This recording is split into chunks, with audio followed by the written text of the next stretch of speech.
Hi, I'm Larry Shover, CIO of SFG Alternatives, reporting to you from the CME Group in Chicago.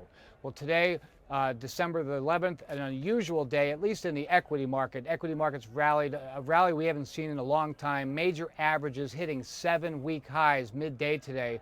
All of them have backed off just a little bit from the open, but vols are down sharply in the NASDAQ, followed by the Dow, and lastly by the S&P 500. It's important to notice that not only did vol come off, but skew came off in all indexes, especially the S&P 500. Most of it, from what I've been told, is due to a lot of call buying, out of the money call buying, putting pressure, downward pressure on skew.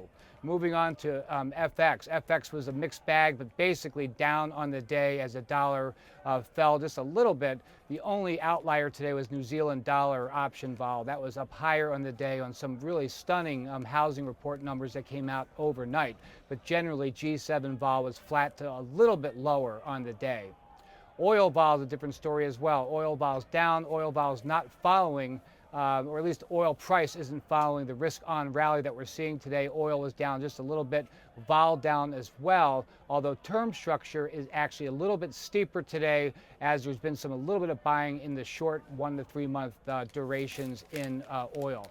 Gold and silver, a different story. Gold and silver vol actually up today, up a little bit as silver's down 1%, gold down about 0.5%, breaking through some support levels that most traders were hoping would support, but not supporting right now. So we're seeing vol elevated just a little bit, especially in silver.